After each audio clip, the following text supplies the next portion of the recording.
기도하겠습니다.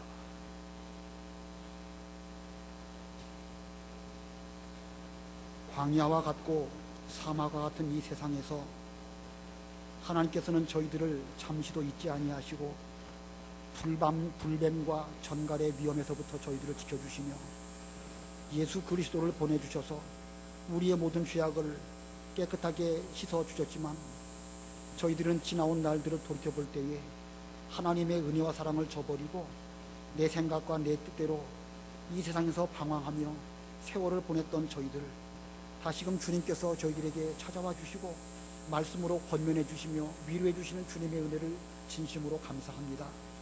어느덧 금년도 다 지나가고 오늘 11월 30일, 이제 하루만 지나면 또 12월 달을 맞이하게 되었습니다.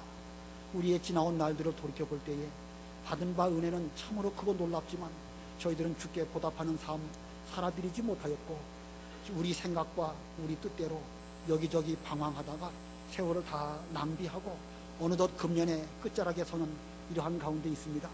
하나님 아버지께서 저희들에게 어떤 은혜를 베풀어 주셨는지, 우리가 어떻게 말씀을 듣고 은혜를 입으며 하나님의 위로를 받고 매 순간 살아왔는지를 기억할 수 있는 저희들이 되게 해 주시옵소서.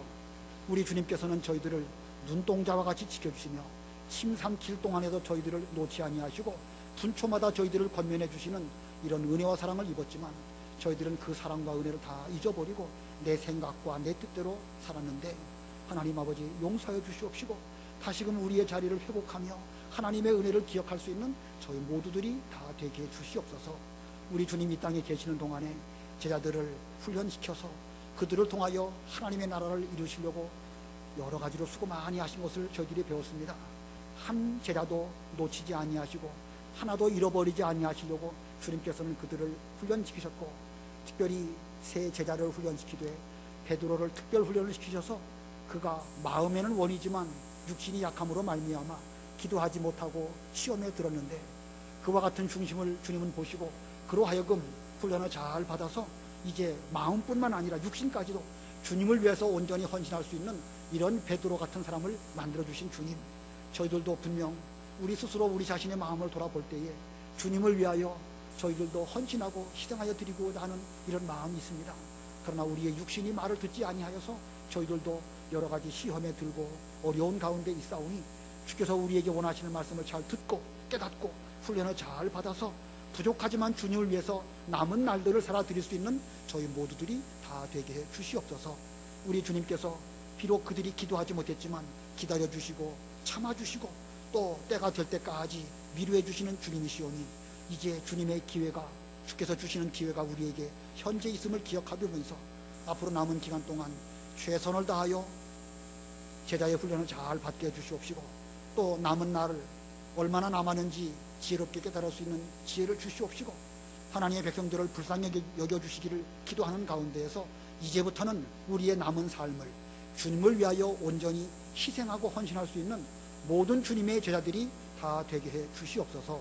하나님 아버지, 북쪽 이스라엘 나라가 이제 금송아지를 만들고 그것을 섬기며 또 잘못된 제사장을 세우고 절기를 옮기는 이런 죄악된 길로 나아갈 때에 하나님의 사람을 보내주시고 그로 하여금 왕을 책망하며 또 왕을 위해서 기도하며 또 하나님의 말씀을 1.1획도 변함없이 다 지킨 그 하나님의 사람의 용기를 저희들이 배웠사오니 저희들도 이 시대에 하나님의 사람으로 불리움을 받았을진데 하나님 앞에서나 사람 앞에서 하나님의 사람이라고 불리우기에 부끄럽지 아니한 이런 삶을 살게 해주시기를 원합니다.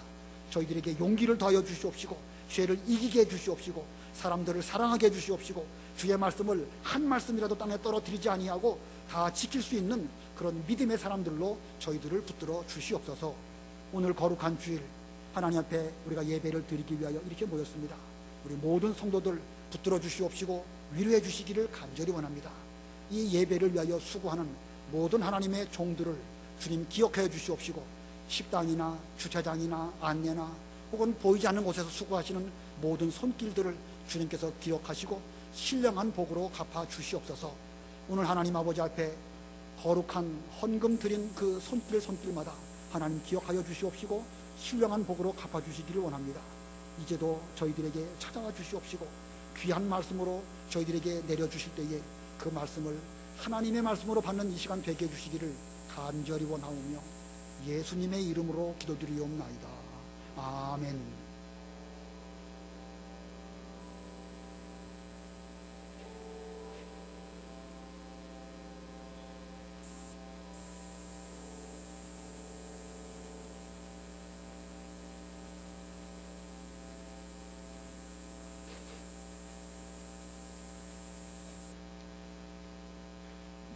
하나님 말씀은 요한복음 21장 1절입니다.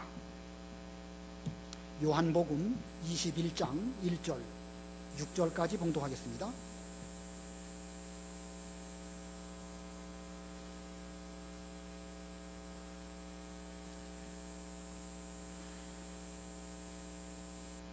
요한복음 21장 1절. 이 일들 후에 예수께서 디베랴 바다에서 다시 제자들에게 자신을 나타내셨는데 나타내신 일이 이와 같다. 시몬 베드로와 디두모라는 도마와 갈릴리 가나 사람 나다나엘과 세베대의 아들들과 예수님의 제자들 중 다른 두 사람이 함께 있었다. 시몬 베드로가 그들에게 말하기를 나는 고기 잡으러 가겠다 하니 그들이 그에게 말하기를 우리도 당신과 함께 가겠다 하고 그들이 나가서 배에 올랐으나 그들은 그날 밤에 아무것도 잡지 못하였다. 날이 셀 때에 예수께서 바닷가에 서 계셨으나 제자들은 그가 예수님이신 줄을 알지 못하였다. 그러자 예수께서 그들에게 말씀하시기를 얘들아 너희에게 물고기가 하나도 없느냐 하시니 그들이 그분께 대답하였다. 예, 없습니다. 예수께서 그들에게 말씀하시기를 그물을 배 오른쪽에 던져라.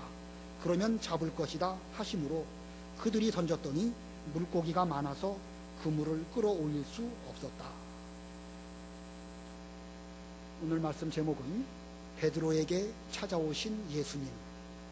베드로에게 찾아오신 예수님. 본문 1절을 보면 이 일들 후에 예수께서 디베랴 바다에서 다시 제자들에게 자신을 나타내셨는데 나타내신 일이 이와 같다. 베드로가 예수님을 찾아간 것이 아니고 예수님께서 베드로를 비롯한 제자들에게 찾아와 주신 것입니다. 이 베드로는 예수님의 십자가 사건 때에 예수님을 모른다고 그 대제사장의 뜰에서 부인했죠. 예수님께서 그 대제사장에게 신문을 받으시는 그때에 저쪽에는 예수님이 계시고 이쪽에는 베드로가 다른 여러 무리들과 함께 있으면서 거기서 예수님을 모른다고 3번 부인했습니다. 베드로 개인적으로 볼 때에 일생일대에 가장 큰 잘못을 저지른 부끄러운 사건이 아닐 수가 없습니다. 그래서 이 베드로는 예수님을 볼 면목이 없었는데 그때에 때 맞추어서 예수님께서 베드로에게 찾아와 주신 것입니다. 예수님께서는 이 잘못을 저지른 이 베드로를 어떻게 바로 세우셨는가?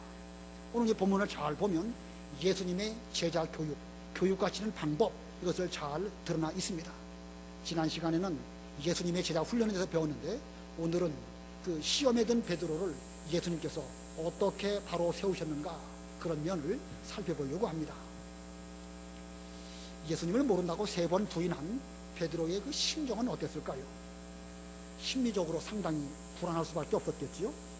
예수님의 얼굴을 뵐 때에 예수님께서 너희에게 평강이 있을지어다 이렇게 말씀하셨고, 또 예수님이 부활하셨으니까 그 기쁨과 평강이 분명 베드로에게도 있었을 것입니다. 그러나 그 마음속에 가지고 있는 그 면목 없는 그런 그 상태, 이것은 금할 길이 없었을 것입니다. 요한복음에 보면 20장에서 예수님이 부활하시고 그리고 2번 제자들에게 찾아오셨습니다. 6월절이 지나고 안식 후 첫날, 첫 번째 부활주일이죠. 제자들이 문을 닫고 있었을 때에 그들에게 찾아오셔서 너희에게 평강이 있을지어다 이렇게 말씀하셨고, 또 여드레가 되었을 때이니까 2번째 일요일, 2번째 주일날 되었을 때 다시 찾아오셔서 너희에게 평강이 있을지어다 이렇게 말씀하셨습니다. 자, 예수님의 말씀을 들었을 때에 베드로의 마음에도 분명 평강과 기쁨이 있었습니다. 사망을 이기시고 찾아오신 예수님이시니까 그 기쁨과 평강이 얼마나 크겠습니까? 그러나 베드로의 마음 한 구석에는 여전히 불편하고 불안한 그런 마음을 금할 길이 없었던 것입니다. 그것이 무엇이겠지요? 자기가 예수님을 모른다고 부인한 그 사건, 자기 스스로 볼 때에 이거 뭐 여간 큰 부끄러운 일이 아닐 수가 없고 그 죄를 떨쳐버릴 수가 없었기 때문에 그는 그 마음 한구석에 있는 그것을 참 가지고 불편할 수밖에 없었습니다. 그런데 예수님께서는 2번 이렇게 찾아오셨을 때에 베드로에게 대해서 내가 왜 나를 부인했느냐 이렇게 말씀하시지도 않았고 그 이후에도 전혀 그런 말씀을 하신 적이 없습니다. 차라리 예수님께서 베드로 보고 네가 제자로서 내게 대해서 그럴 수 있겠느냐 라고 이렇게 책망하신다고 하면 베드로의 마음은 그 책망을 듣고 나서 좀 편안해질 수도 있었을 것입니다. 우리가 좀 그렇죠. 뭘 잘못을 하면은요 부모에게나 누구에게로부터 책망을 받으면 그 뒤는 이제 부모님에게 책망을 들었으니까 이 일은 이제 지나간 일이다 생각하고 편안하게 될 수가 있는데 아무 말씀도 하지 않으시니까 불안할 수밖에 없었을 것입니다. 자, 이 베드로가 불안한 이 마음은 무슨 예수님 때문에가 아니고 자기 속에 있는 죄, 그 묻어둔 그 죄 때문에 그는 불안할 수밖에 불편할 수밖에 없었고 이 예수님께서는 그 사건에 대해서는 이런 반부 말씀도 하지 않으셨습니다. 이러한 가운데 있을 때 베드로는 슬그머니 자기 본분을 회피하고 옛날로 돌아가려고 생각을 했습니다. 본문 2절 3절 보겠습니다. 시몬 베드로와 디두모라는 도마와 갈릴리 가나 사람 나다나엘과 세베대의 아들들과 예수님의 제자들 중 다른 2사람이 함께 있었다. 시몬 베드로가 그들에게 말하기를 나는 고기 잡으러 가겠다 하니 그들이 그에게 말하기를 우리도 당신과 함께 가겠다 하고. 자, 여기 2절에 나타난 제자들의 숫자가 몇 명이죠? 시몬 베드로, 디두모라 하는 도마, 갈릴리 가나 사람 나다나엘, 세베대의 아들들이니까 야고보와 요한, 그리고 예수님의 제자들 중 다른 2사람, 전부 7명입니다.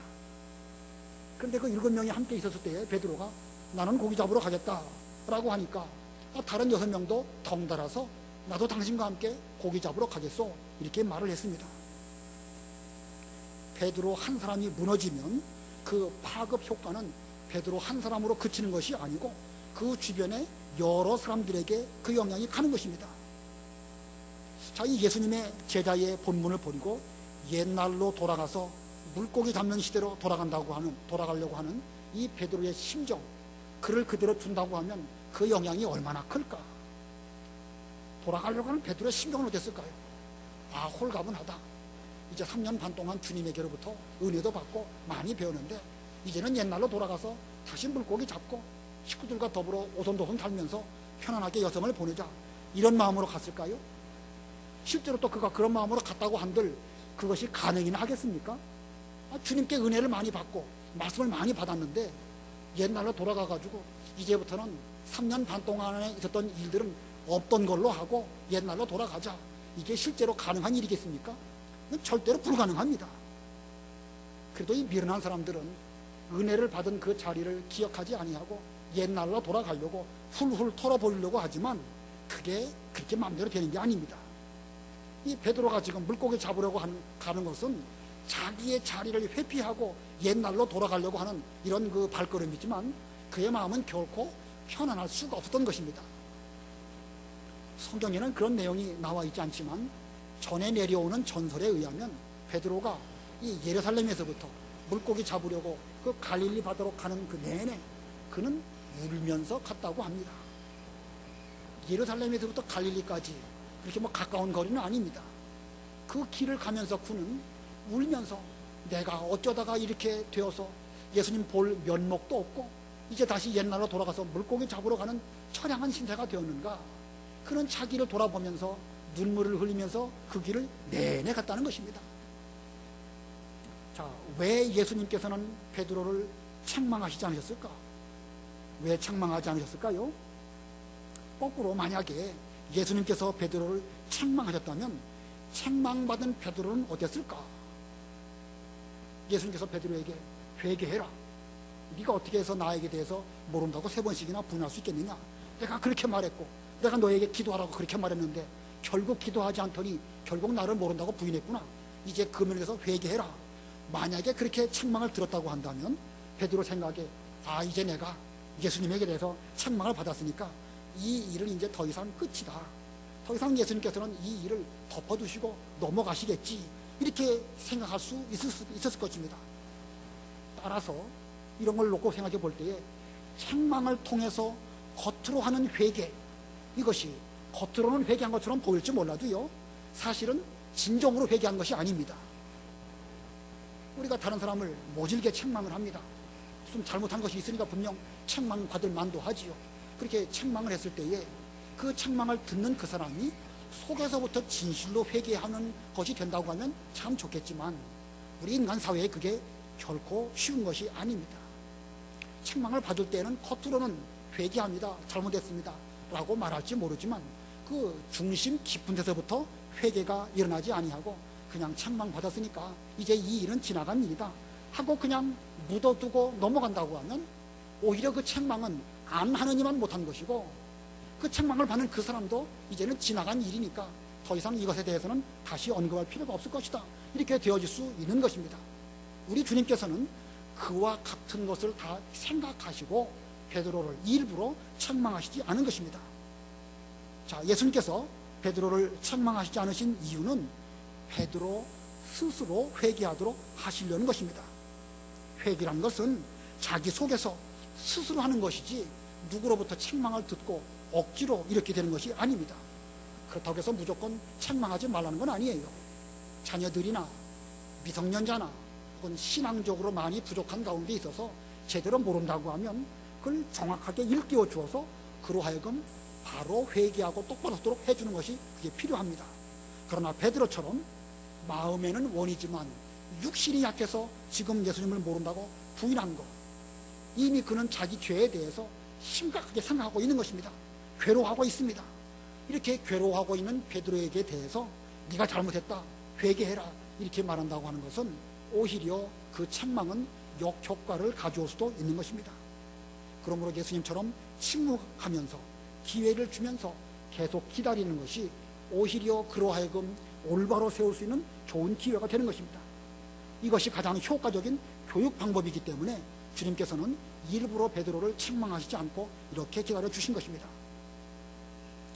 그러나 책망하시지 않고 기다리신다고 해서 예수님은 베드로를 그대로 방치하고 내버려 두신 것이 아닙니다.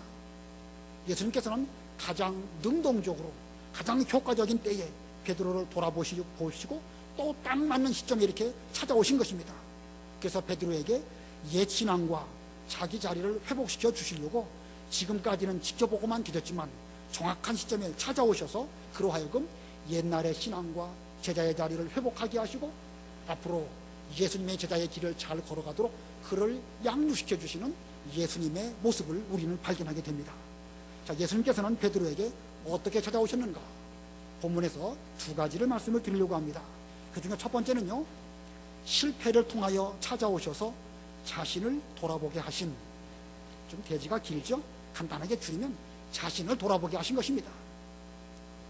자신을 돌아보게 하신 것, 이게 첫 번째입니다.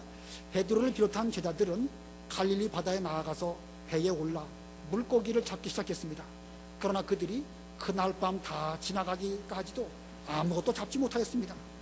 3절 하반절에 보면 그들이 나가서 배에 올랐으나 그들은 그날 밤에 아무것도 잡지 못하였다. 아무것도 잡지 못하였다. 이것은 예수님께서 베드로 일행이 물고기 잡는 일을 실패로 돌아가도록 일부러 그렇게 하신 것입니다. 그러므로 이 실패는 예수님의 목적을 이루기 위한 실패이고, 이 실패는 그들로 하여금 앞으로 신앙적인 성공으로 이끌기 위한 그런 실패인 것입니다. 4절 보면 날이 셀 때에 예수께서 바닷가에 서 계셨으나 제자들은 그가 예수님이신 줄을 알지 못하였다. 그날 밤 물고기 잡는 일이 실패로 돌아갈 즈음에 주님께서 바닷가에 서셔서 그들에게 찾아오셨습니다. 여기 날이 셀 때에 인간의 힘이 인간의 노력으로 많이 했지만 더 이상 어찌할 수 없는 그 상황을 만났을 때에 주님께서 때를 맞추어 그들에게 찾아오셨습니다. 그때가 바로 날이 셀 그 즈음입니다. 누가복음 5장에도 보면 베드로나 다른 제자들이 물고기 잡고 있었을 때에 주님께서 이제 아침에 복음을 전하시다가 그들에게 깊은 데 가갖고 그물을 내려라 그렇게 말씀하셨습니다. 그때도 아침 무렵 즈음이었습니다. 예수님의 부활도 새벽 미명에 일어나게 되었고, 요한계시록의 2장이나 또 22장에 보면 예수님을 새벽별이라 이렇게 표현하고 있습니다. 새벽별을 너희에게 주겠다 이렇게 말씀하십니다. 이것은 세상에서 인간의 힘으로 더 이상 어찌할 수 없는 그런 상황을 만나서 우리의 소망의 여명이 끊어져 갈 그 무렵 즈음에 주께서 우리에게 찾아오시고 인간의 힘으로 되지 않는 것을 주님의 능력으로 우리에게 베풀어 주시고 올바른 길로 인도해 주시는 새벽별이신 예수님께서 찾아오신다는 것입니다. 그러나 이렇게 찾아오신 예수님에게 대해서 영적으로 어두움을 만난 제자들은 지금 알지 못한 가운데 있었습니다. 그들이 예수님이신 줄을 알지 못했다라는 것은 그들의 지금의 심령 상태를 보여주는 것입니다. 이는 단지 아직 낮이 훤히 밝아오지 않은 그런 어둑어둑한 상태였다, 이것을 표현하는 것이긴 하지만 그들의 심령 상태가 주님이신 줄을 몰라보는 이런 상태를 표현하는 것입니다. 우리는 그 어둠이 몰려올 때에 멀리서 자기 부모가 오든지 아들이 오면 비록 멀어도 금방 알아볼 수 있죠. 벌써 오랫동안 사귀면 벌써 척 알아보는 것입니다. 근데 제자들은 지금 심령이 어두워져 있었기 때문에 예수님이신 줄을 모르는 이런 가운데 있었습니다. 이 심령이 어두워졌다는 것이 얼마나 위험한 상태인가라는 것을 알 수 있습니다. 예수님도 몰라보고 이런 가운데서 그냥 그대로 있다고 하면 어쩌면 이들의 신앙 상태는 더 깊은 나락으로 떨어질 수밖에 없었을 것입니다. 그렇기 때문에 바로 이때에 때를 맞춰서 주님께서 그들에게 찾아오셨습니다. 그리고 적극적으로 제자들에게 물으십니다. 본문 5절 우리 다 같이 읽겠습니다. 시작. 그러자 예수께서 그들에게 말씀하시기를 얘들아 너희에게 물고기가 하나도 없느냐 하시니 그들이 그분께 대답하였다. 예, 없습니다. 얘들아 너희에게 물고기가 하나도 없느냐. 이 말씀은 주님께서 그들이 물고기 하나도 못 잡은 거 몰라서 물으신 것이 아닙니다. 예수님은 제자들에게 자기들의 상태를 좀 돌아보고 스스로를 살펴보아라 이런 뜻으로 그들에게 이런 질문을 하신 것입니다. 자신들을 돌아보게 하시려고 얘들아 너희에게 물고기가 하나도 없느냐 이렇게 물으셨습니다. 제자로서의 본분을 버리고 물고기나 잡으러 간 이 현재의 상황이 그들에게 대해서 어떤 모습으로 나타나고 있는가, 좀 너희 스스로 너희의 모습을 돌아보아라 이런 뜻으로 이렇게 말씀하신 것입니다. 이것이 예수님의 방법이고 또 하나님 아버지께서도 이와 같은 방법으로 우리를 이끌어 주십니다. 누가복음 15장에 보면 탕자 비유가 나오죠. 거기는 아버지가 또 나오시는데 그 아버지는 곧 우리가 회개하고 돌아오기를 기다리시는 하나님 아버지를 상징합니다. 탕자가 아버지의 재산을 받아가지고 먼 타국으로 가가지고 허랑방탕하게 다 탕진했습니다. 돼지 쥐염 열매를 먹는 시대가 되었고 그것마저도 먹기 어려운 그런 실패 상황이 되었을 때에 그는 스스로 돌이키게 됩니다. 그러면서 내 아버지 집에는 먹을 것이 많은데 나는 여기서 추려 죽는구나. 내가 이제 돌아가서 아버지에게 말씀드리기를 아들이라 일컬음 받기에 심히 부끄러우니까 품꾼이 하나로 저를 받아주십시오 라고 말해야 되겠다. 이렇게 마음으로 스스로 돌이키고 그리고 그는 그 자리에서 일어나서 아버지에게로 돌아가는 것입니다. 이게 진정한 회개입니다. 먼저 마음으로 스스로 돌이키고 그 다음에 몸으로 일어나서 그 아버지 집으로 돌아가는 것, 이게 진정한 회개를 할 수 있습니다. 잘 아시는 말씀이지만 한번 읽어보겠습니다. 누가복음 15장 17절부터 20절까지. 누가복음 15장 17절로 20절.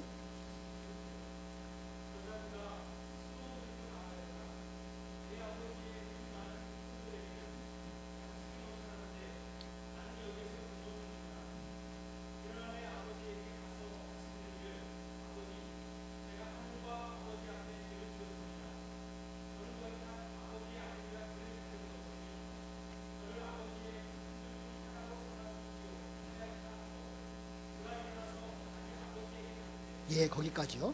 그 17절에 그가 스스로 돌이켜 그랬죠. 스스로 돌이켜. 그러면서 여러 가지를 마음속으로 생각합니다. 여기 17절부터 19절까지는 탕자가 마음속으로 내가 아버지에게 돌아가고 뭐라고 말씀드릴까, 그러면서 면목이 없으니까 아들로 받아달라고는 차마 말씀을 못 드리겠고 품꾼의 하나로 받아달라고라도 말씀을 드려야 되겠다. 그렇게 되뇌이고 많이 생각하다가, 그리고 20절에서 그가 일어나서 자기 아버지에게 갔는데, 이게 진정한 회개입니다. 마음으로 먼저 스스로 돌이키고 그 다음에 몸으로 일으켜서 자기 아버지에게로 돌아가는 것, 이것이 하나님 아버지께서 기대하시는 회개의 방법인 것입니다.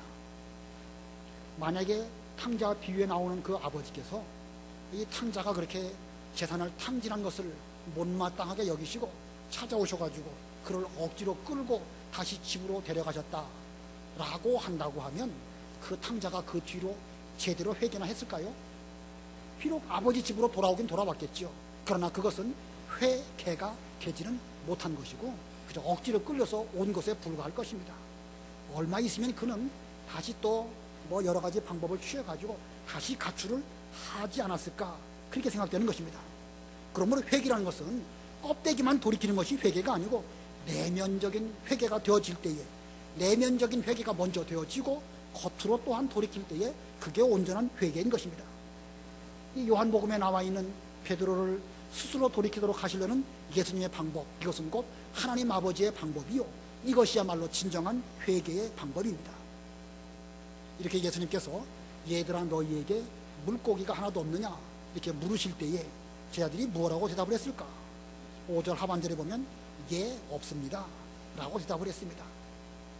그들이 예수님에게 없습니다 라고 말씀을 드릴 때에 그들은 여전히 바닷가에 서 계신 그분이 예수님이라는 사실을 모르고 있었습니다. 여러분 한번 그 당시의 상황을 한번 머릿속으로 그려보시기 바랍니다. 여러분들이 베드로의 위치에서 물고기를 잡습니다. 전문가예요. 어부입니다. 물고기를 잘 잡습니다. 근데 밤새도록 고기를 잡았는데 한 마리도 못 잡았어요. 근데 어떤 분이, 모르시는 분이 오셔가지고 우리에게 물고기가 많이 잡았습니까? 라고 묻는다고 하면 여러분 마음이 기분이 좋을까요? 안 좋을까요? 뭐 조금이라도 잡았다고 하면 얼마만큼은 잡았습니다. 적당하게 넘어갈 터인데 한 마리도 못 잡았는데 어떤 분이 와가지고 오늘 고기 많이 잡았습니까? 라고 묻는다고 하면 뭐 많이 잡았다고 말하기도 그렇고 우리 마음이 좀 불편할 수도 있을 것입니다. 아, 그건 왜 묻습니까? 남이야 고기를 많이 잡든 말든 이렇게 될 수도 있는 거예요.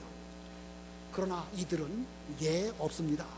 선한 마음으로 이렇게 답변을 드린 것입니다.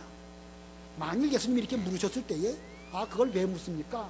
라고 그들이 대답을 했다고 하면 예수님께서 생각하시기에 저들이 아직도 회개할 만한 마음 상태가 되지 않았구나 라고 생각하시고 돌아가셨다가 다시 올지도 모르는 일입니다. 가정적인 얘기일 뿐이지만 자, 그럴 수 있다는 것입니다. 그러나 제자들은 이러한 가운데에서 선한 마음으로 예 없습니다 라고 진실하고 솔직하게 대답을 드렸던 것입니다. 그래서 이 대답으로 말미암아 예수님의 말씀을 듣고 물고기를 많이 잡게 되었고 그리고 예수님을 다시금 발견하게 되었고 그들은 옛날 제자의 모습으로 옛 신앙을 회복하는 그런 길로 걸어가게 된 것입니다. 혹시 여기 가운데 여러분 가운데서도 자기 자리를 떠나서 물고기 잡으러 가신 그런 분들 혹시 안 계십니까?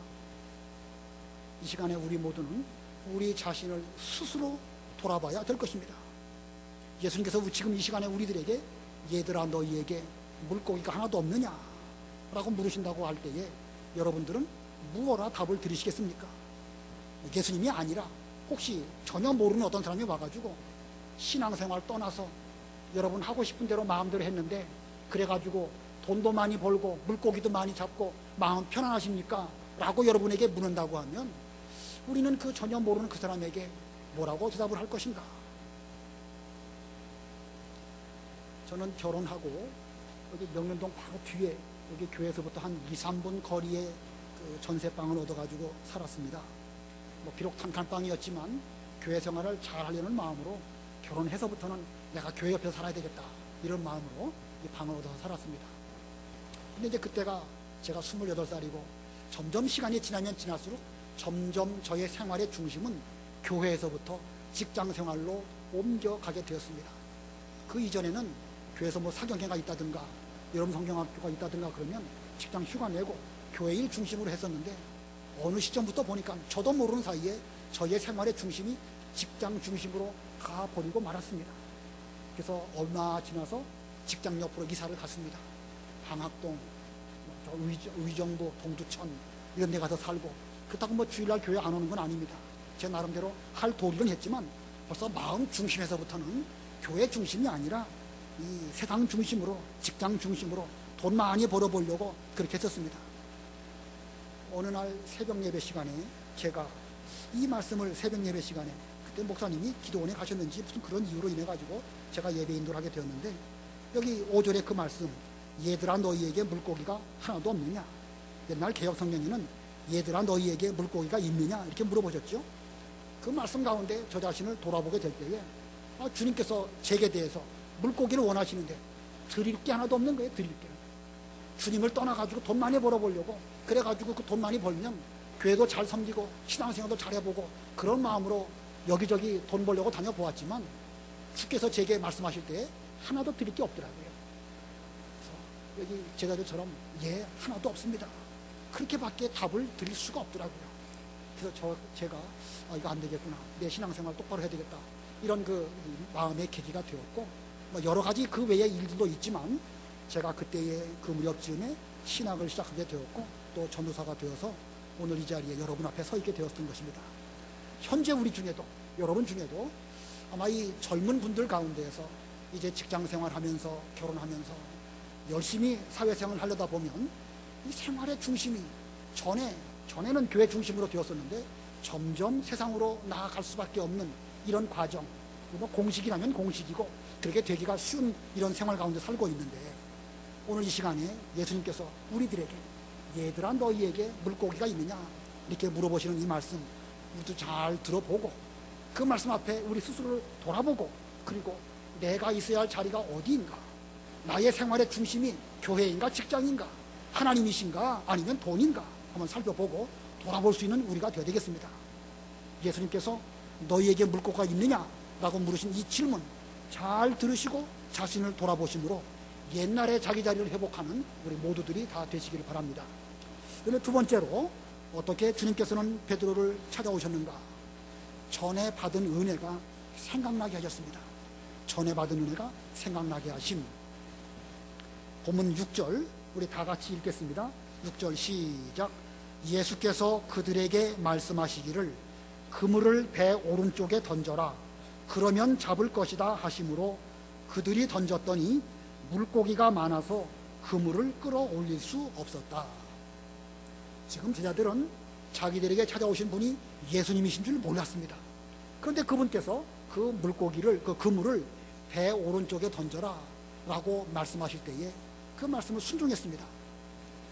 예수님이신 줄 몰랐고, 또 그 말씀을 순종하면 어떻게 될지 몰랐지만 일단 순종하니까 많은 물고기를 잡도록 이렇게 능력이 나타나게 된 것입니다. 우리도 말씀을 순종할 때에 우리가 뭐 하나님 말씀의 깊은 의미 다 알 수 없지요. 우리 인간이 어떻게 하나님 말씀의 오묘하신 뜻을 다 알 수 있겠습니까? 모릅니다. 모를 수밖에 없는 것이 인간이지요. 그래도 말씀이라고 한다면 그 말씀 앞에 복종하고 순종하면 그 말씀이 우리에게 능력이 나타나는 거예요. 알아서 순종하면 더 좋지만 몰라서 순종해도 그 말씀은 예수님의 말씀일진데 반드시 이런 능력이 나타나는 것입니다. 그러므로 성경 말씀이다 라고 한다면 우리는 덮어놓고 순종해야 됩니다. 물론 사람의 말인 경우에는 덮어놓고 순종하면 안 되겠죠. 또 성경 말씀이라 할지라도 누가 그렇게 말할 때 이 말씀이 정말로 성경 말씀이냐 분별력은 갖기는 가져야 되겠죠. 그러나 제가 말씀드리는 그 뜻을 여러분 잘 아실 것입니다. 이것이 분명한 주님의 말씀이다, 성경에 그렇게 기록되어 있다, 그렇다고 하면 우리가 알든 모르든 순종하면 이와 같은 능력이 나타나게 될 것입니다.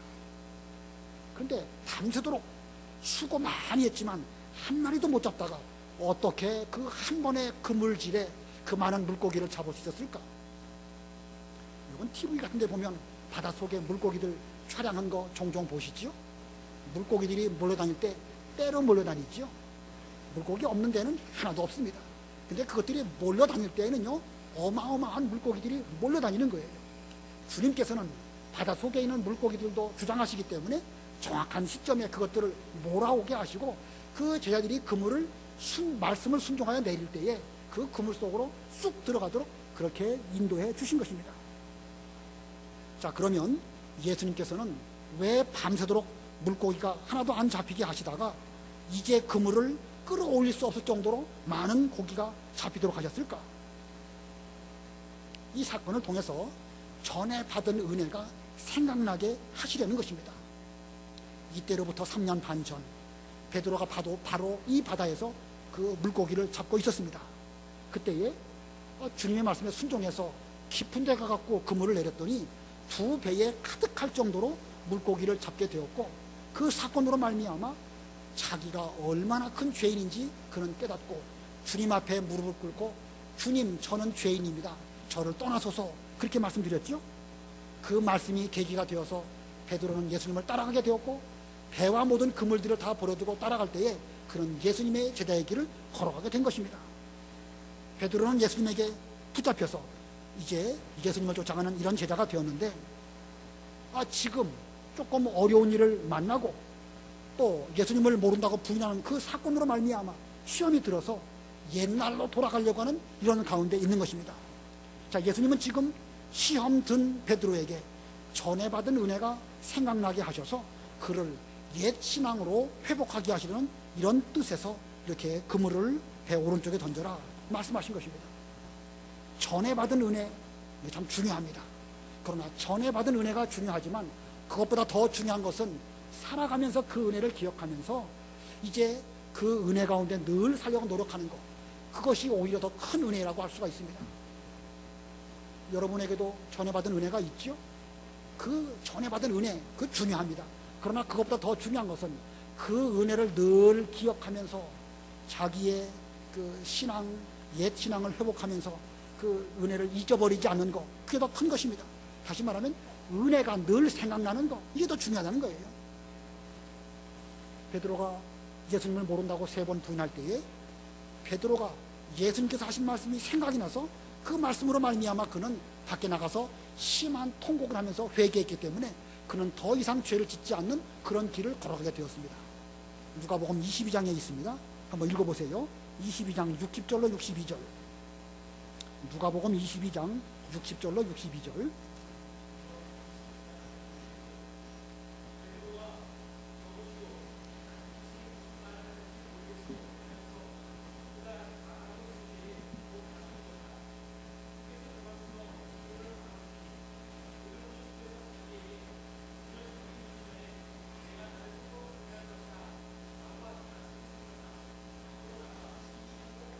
예, 요 말씀이 딱 그때 생각이 났습니다.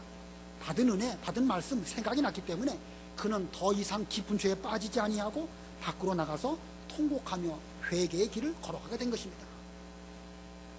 베드로는 뒤에 이제 그가 순교를 앞둘 무렵 즈음에 베드로 후서를 기록하게 되었습니다. 베드로는 생각하기를 내가 이 장막 가운데 살고 있는데 내가 이제 떠나서 천당에 간 뒤에라도 성도들이 내가 전해준 그 말씀이 생각나도록 해야 되겠다. 그러면서 그는 베드로 후서를 기록하였습니다. 자, 이게 중요하지요? 떠나간 뒤에라도 생각나게 하는 것. 이 베드로가 왜 그런 생각을 했을까?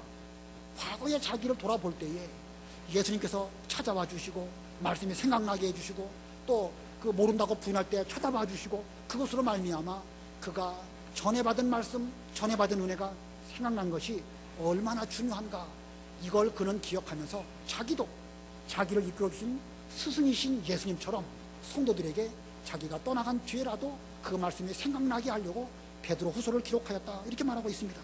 그것도 읽어보겠습니다. 베드로 후서 1장 12절 13절.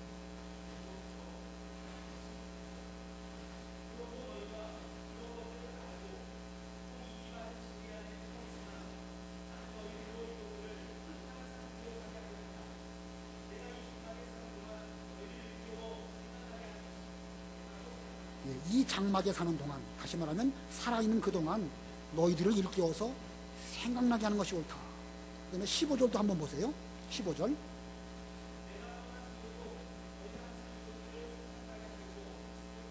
예, 자, 이 제자로서 스승 예수님에게 배운 대로 그도 하고 있지요.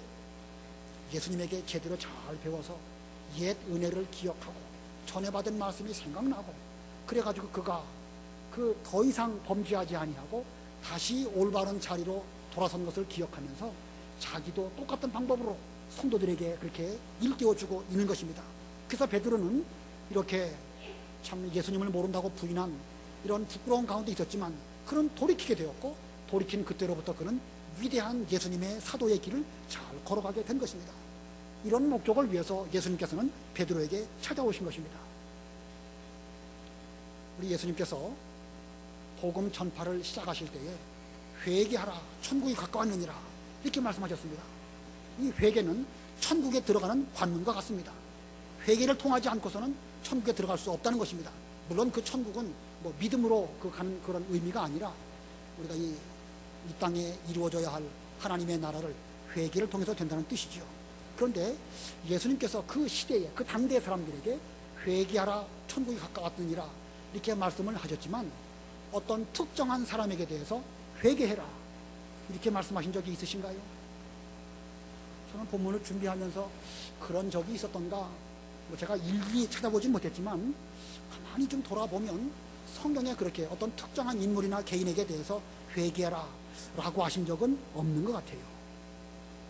우리 같으면 누가 어떤 죄를 지었다, 내게 대해서 뭘 잘못했다, 그럴 때 회개하라, 이렇게 말할 수 있습니다. 그러나 그것은 예수님의 모습이 아닙니다. 내가 어떤 사람에게 대해서 당신 회개하시오 라고 말할 때에 그것은 진심으로 그 사람으로 말미암아 회개하기를 바라서 말한다기보다는 나는 옳은데 당신은 죄를 지었으니까 당신은 죄인이요, 그러므로 회개하시오 라고 하는 정죄와 같은 것입니다. 자, 그러므로 우리는 이런 예수님의 모습을 볼 때에 우리는 예수님의 인격, 예수님의 인간미, 이런 것을 오히려 본받고 그런 가운데에서 상대방이 혹시 잘못하거나 어떤 어려운 가운데 있을 때에 예수님처럼 기다려주고 또 찾아가주고 스스로를 돌아보게 하고, 그리고 옛날에 어떤 은혜를 입었는지 좀 잘 생각해보고 그렇게 한다고 하면 우리도 예수님께서 베드로를 올바로 세워주신 것처럼 우리도 똑바로 설 수 있게 되는 것이고, 또 우리 주변의 다른 사람들도 올바로 세울 수 있게 될 것입니다. 자, 이 본문의 베드로, 이것은 우리 한 사람 한 사람, 바로 나를 가리키는 것입니다. 그렇다면 이제 우리는 예수님처럼 우리가 이런 예수님의 은혜를 입어가지고 올바른 믿음에 걸어간다고 할 때에 우리가 이제는 다른 사람을 붙들어주는 이런 우리가 되어야 될 것입니다. 그렇게 되기 위해서는, 우리가 다른 사람을 붙들어주기 위해서는 예수님의 인격을 잘 본받고 상대방을 진정으로 사랑하는 가운데에서 좀 인간미가 있는 이런 가운데에서 상대방을 붙들어줘야 될 것입니다. 회개라는 말 우리가 필요적절하게 써야 되겠지만 자칫 잘못 오용되지 않도록 해야 될 것이고, 또 함부로 다른 사람을 책망하는 것도 상당히 위험한 것입니다. 오히려 그것보다는 상대에 대한 배려, 또 기다림, 스스로 돌이킬 때까지 잘 참아주는 것, 이것이 상대방을 똑바로 세우는 좋은 방법일 것입니다. 여러분 주변에 있는 여러 사람들을 보면서 이 육신이 약해가지고 시험 든 사람 있는지 한번 살펴보시고 예수님의 방법으로 그들의 마음을 잘 위로해주고 찾아가고 붙들어주는 이런 여러분들이 되셔서 우리 교회에서 앞으로 베드로와 같은 훌륭한 인물들이 많이 나오는 제자 훈련 시키는 우리 교회가 되기를 바랍니다. 기도하겠습니다.